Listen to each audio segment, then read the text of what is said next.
A vast majority of the world have read a book, but an even smaller group actually enjoy reading.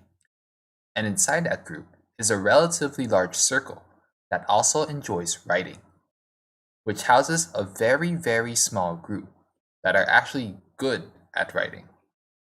This is where most of you are. Some of you will say that it doesn't really matter, since writing is more of a hobby or creative outlet. But we both know that's not true.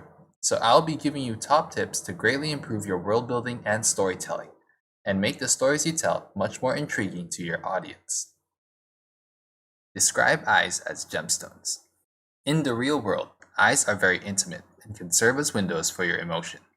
But in the literary world, they are a disgusting taboo word and must never be used when describing your important characters.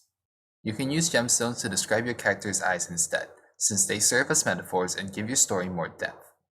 When I say Finn the Human has black eyes, you picture this bland and simplistic character that no one really cares for.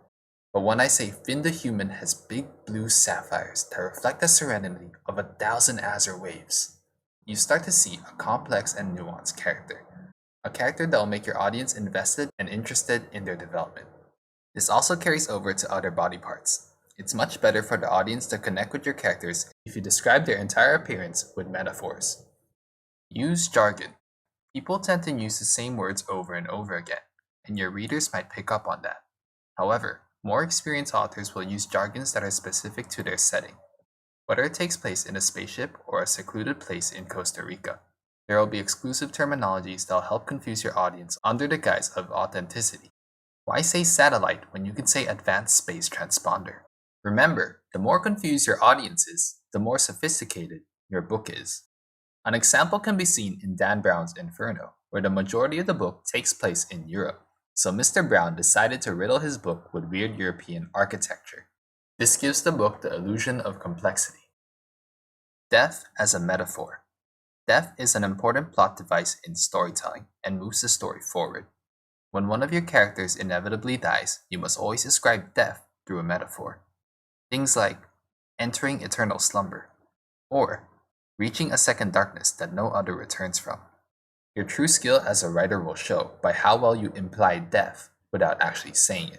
And if you say you're not planning on killing any of your major characters, I would like to remind you that all good book series and stories always have at least one major character death. Dumbledore from Harry Potter, Gollum from Lord of the Rings, Obi-Wan from Star Wars, and Joel from The Last of Us Part 2.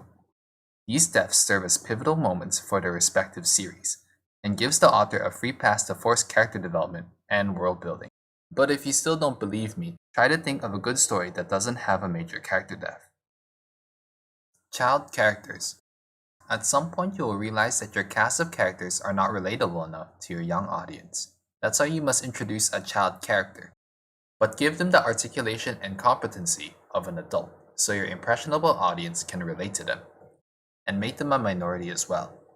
This really helps in pandering to all demographics, and also lets your readers explore your world through a more naive and innocent perspective, while keeping the level-headedness and intelligence of your other characters.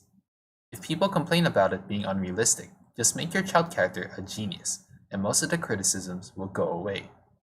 Other fun traits include making them sassy, or making them a technological genius that can understand all of the newfangled gadgets that your old characters cannot operate. Claim your work as satire. If even my top tips don't make people enjoy your hot garbage, then claim your work as satire to bad writing. Satire turns your writing from bad to good by adding an extra layer called comedy. It stops people from laughing at you to laughing with you. And if people still complain about your writing style, call them simplistic and close-minded. I hope these writing tips help you in writing your fanfictions. Take care and goodbye.